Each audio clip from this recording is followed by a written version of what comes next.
Hello everyone, কেমন আছেন? আশা করি সবাই ভালো আছেন। আলহামদুলিল্লাহ আমরাও অনেক ভালো আছি। তালের শাঁসের দিন চলে এসেছে, আর এই তালের শাঁস যে যখন থেকে উঠে তখন থেকেই আমার এটার প্রতি একটা দুর্বলতা কাজ করে। আমাকে এটা খেতে হবেই ২-১ দিন পর পর। একটু শক্ত, একটু নরম এরকম তালের শাঁসগুলো আমার কাছে ভালো লাগে। বেশি শক্তও ভালো লাগে না, আবার বেশি নরমও ভালো লাগে না। এই তালের শাঁসগুলো প্রতি বিচি ১০ টাকা করে নিয়েছে। এবার একটু দামি মনে হচ্ছে, কারণ আগে প্রতি বিচি ৫ টাকা করে নিত, এখন ১০ টাকা করে। এদিকে সকালবেলা রওনা দিয়ে দিলাম পুলিশ হাসপাতালের উদ্দেশ্যে। পুলিশ হাসপাতাল যাব, শরীরটা আবার ২ দিন যাবৎ খুব খারাপ লাগছে, বুকে ব্যথা, মাথা ব্যথা করছে অনেক প্রচুর। তাই আবার বাবা বললো যে যাও ইমিডিয়েটলি ডাক্তার দেখিয়ে আসো, কারণ এর আগে একবার আমার প্রচণ্ড শরীর খারাপ হয়ে গিয়েছিল, এই ধরনের সিমটমই ছিল এর আগের বারও। তাই এবার আর দেরি না করে হসপিটালের উদ্দেশ্যে রওনা দিলাম। তো ফকিরাপুল এই পুলিশ হাসপাতালটা ভেতরে অনেক সুন্দর আর অনেক উন্নত মানের চিকিৎসা ব্যবস্থা রয়েছে। এখানে গেলে সব ধরনের ডাক্তারই পাওয়া যায়, চিকিৎসাটাও খুব ভালো। এর জন্য আমাদের বাসা থেকে একটু দূরে হলেও আমি এখন পুলিশ হাসপাতাল যেয়েই ডাক্তার দেখানোর চেষ্টা করি। তো ডাক্তার দেখাবো, ডাক্তারের জন্য সিরিয়াল দিয়ে রেখেছি। এদিকে এখনও মানুষজন তেমন আসে নাই, মাত্র বাজে ৯টা, একটু পরেই এই জায়গাটা একদম লোকে ভিড় ভিড় হয়ে যাবে। তো আমি এখন বসে আছি ডাক্তারের সিরিয়ালের জন্য, ডাক্তার ডাকলেই আমি যাব। তো এখানে অনেক ভাইরা আছে, অনেক আপুরা আছে, পুলিশ যারা আছে তাদের ওয়াইফরা আসে, এখানে বাচ্চা কাচ্চা নিয়ে অনেকেই আসে, প্রায় অনেক মানুষ এখানে আসে দেখলাম। তো এখানে চিকিৎসা অনেক ভালো। তো ডাক্তারের জন্য অপেক্ষা করতে করতে আমি একটি লেমন টি নিয়ে নিলাম। লেমন টিটা খাওয়ার পরে আমি ডাক্তার দেখাবো, দেখিয়ে তারপরে ওষুধ নিয়ে বাসায় চলে যাব। এদিকে বাসায় আসতেই ভাবি ফোন দিল ৯তলায় যাওয়ার জন্য। গিয়ে দেখলাম যে ভাবিদের বাসায় মেহমান আসবে, সেজন্য ওরা বিরিয়ানি রান্না করবে, বিরিয়ানির আয়োজন করছে। তো ভাবির মেয়ে আমার হাতে বিরিয়ানিটা খুবই পছন্দ করে। যেদিনই বাসায় বিরিয়ানি রান্না হবে সাইম আমাকে ডেকে নিয়ে যায় যে আন্টি আজকে তোমার হাতে বিরিয়ানি খাবো, তুমি রান্না করে দাও। তো ভাবি আমাকে সমস্ত কিছু কেটে বেছে একদম ধুয়ে রেডি করে দেয়, আমি শুধু বিরিয়ানিটা মাখিয়ে বসিয়ে চলে আসি। যাই হোক, আজকেও সেটার অন্যথা হলো না। এই যে ভাবি সমস্ত কিছু কাটাকাটি করতেছে, পেঁয়াজ কাটছে, আলু কাটছে, সব কিছু কেটে একদম পরিষ্কার করে সামনে দেয়, আমি শুধু যা যা লাগবে সেটা দিয়ে মাখিয়ে বসে চলে আসি। তো আজকেও যেহেতু শরীরটা বেশি ভালো না, তাই আর বেশি প্যারা নিলাম না, ভাবি সমস্ত কিছু কেটে দিচ্ছে।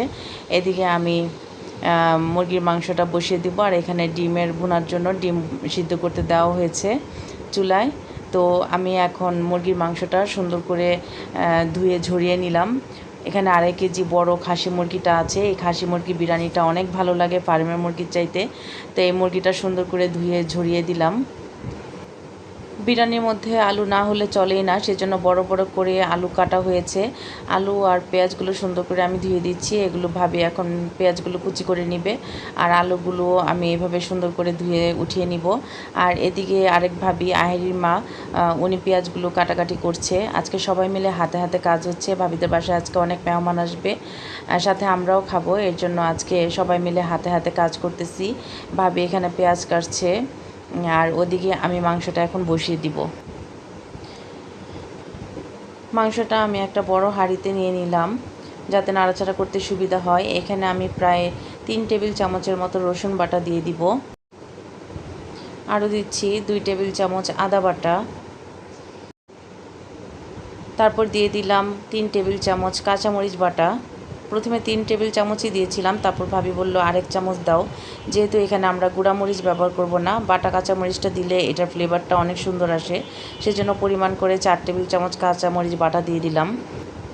তারপর সাথে দিয়ে দিলাম রাঁধুনি যে বিরিয়ানির মশলাটা, সেটা ২.৫ কেজি মুরগি মাংসে আমি এখানে ২টা রাঁধুনি বিরিয়ানি মশলা প্যাকেট ব্যবহার করছি। এটা একদম আমি ঘরোয়াভাবে রান্না করছি, আমি যেভাবে করি আপনারাও করে দেখতে পারেন। এইভাবে বিরিয়ানিটা রান্না করলে অনেক টেস্ট হয়। আর এখানে দিয়ে দিচ্ছি প্রায় ৩ কাপের মতো পেঁয়াজ কুচি। এখানে পেঁয়াজ কুচি প্রায় ৩ কাপের মতো আমি দিয়ে দিলাম। তারপর দিয়ে দিচ্ছি পরিমাণ মতো লবণ, লবণটা বুঝে দিবেন। আর সাথে দিয়ে দিচ্ছি আলু, যেহেতু আজকে আলুটা ভেজে নেওয়ার মতো সময় নাই, ১২টা বেজে গেছে, মেহমান একটু পরেই চলে আসবে, আর এই বড় খাসি মুরগিটা রান্না করতে অনেক সময় লাগে, সেই জন্য আজকে আর আলুটা ভাজার সময় নাই। তাই আপনারা যখন দিবেন আলুটা আগে থেকে ভেজে দিবেন, ভেজে দিলে আলুটার থেকে খুব সুন্দর একটা ঘ্রাণ আসে।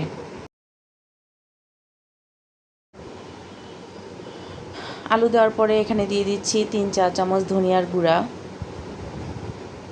এরপরে বিরিয়ানিতে টক দই ব্যবহার করব। টক দই দিলে বিরিয়ানির টেস্টটা অনেক ভালো লাগে। তো এখানে প্রায় 3 টেবিল চামচের মতো টক দই দিয়ে দেওয়া হবে এখন। এই যে 1 চামচ, 2 চামচ, 3 চামচ, মানে 3 টেবিল চামচ টক দই দিয়ে দিলাম। তারপরে দিয়ে দিচ্ছি পরিমাণ মতো সয়াবিন তেল। এই মুরগিটা থেকে তেল বের হবে, সেজন্য পরিমাণ মতো এখানে সয়াবিন তেল দিয়ে দেওয়া হবে। তো সব কিছু দেওয়া শেষ। এখন ভাবিকে বললাম যে ভাবি আজকে তুমি মাখাও, আমি ভিডিও করতেছি। আর আমার শরীরটাও আজকে তেমন ভালো না, তাই আজকে ভাবিকেই মাখাতে বললাম। তো ভাবি সুন্দর করে একদম সব কিছু এটা মিক্সড করে দিচ্ছে। এটা মাখানোর উপরে নির্ভর করে স্বাদটা, কারণ যত সুন্দর করে মাখাবেন মাংসের ভিতরে তত মশলাগুলো ঢুকবে। এটা মাখানোর পরে অন্তত আধা ঘন্টা ম্যারিনেট করে রেখে দিলে সবচাইতে ভালো। যেহেতু আজকে সময় নাই তাই সাথে সাথেই বসিয়ে ফেলবো। আর এখানে পরে দিয়ে দিব আলু বকরা, প্রায় 10 থেকে 12টি আলু বকরা এখানে দিয়ে দিব। তো এইভাবে সুন্দর করে মাখানোর পরে এটাকে একদম সাথে সাথে চুলায় বসিয়ে দিব, যেহেতু আজকে আর সময় নাই, 12টা বেজে গেছে, বাচ্চারাও খাবে দুপুরবেলা। তো সব কিছু মাখানো হয়ে গেছে। এখন সুন্দর করে এটা একটা সুন্দর করে এভাবে সাইজ করে এখন এটার উপরে আলু বকরা দিয়ে দিব। প্রায় 10-12টার মতো আলু বকরা দিয়ে দিচ্ছি। দিয়ে আবার এটাকে সুন্দর করে মিক্সড করে নিচ্ছি। তো আমাদের মাখানো হয়ে গেছে। এখন এটাকে একদম সরাসরি চুলায় বসিয়ে দিব বিসমিল্লাহ বলে। এই যে বিসমিল্লাহ বলে এখন চুলাটা ধরিয়ে নিব। এখন হাঁড়িটা বসিয়ে দিব বিসমিল্লাহ। আল্লাহ যেন এই রান্নাটা অনেক স্বাদের করে দেয়, মেহমানটা খেয়ে যেন অনেক ভালো বলে, এটাই আল্লাহর কাছে চাওয়া। যখন ঘরে রান্না করা হয় এক হিসাব, আর যখন মেহমানদের জন্য রান্না করা হয় তখন এমনিতেই খুব ভয় কাজ করে। হাতটা ধুয়ে একটু পানি দিয়ে দিতে বললাম ভাবিকে, জাস্ট হাতটা ধুয়ে যতটুকু পানি ওঠে, তারপরে এটা সুন্দর করে বলক চলে আসলে আস্তে করে এটা ডিম করে রেখে দিব। এদিকে মাংসটা সিদ্ধ হওয়া পর্যন্ত অপেক্ষা করব। একদম ডিম আঁচে এটাকে রান্না করা হবে। তারপর যখন মাংসটা হয়ে যাবে তখন চাল এটার সাথে একসাথে দিয়ে ভেজে গরম পানি দিয়ে এটাকে দমে বসিয়ে দেওয়া হবে। যেহেতু আমার শরীরটা আজকে ভালো না, সেহেতু আমি এখন বাসায় চলে যাব, তাই বিরিয়ানিটা একদম শেষ পর্যন্ত কমপ্লিট করা আপনাদেরকে দেখাতে পারলাম না, জাস্ট বসানোর প্রসেসিংটা দেখিয়ে দিলাম। এদিকে ভাবি হচ্ছে শসা কেটে নিচ্ছে শসা দিয়ে সালাদ করার জন্য।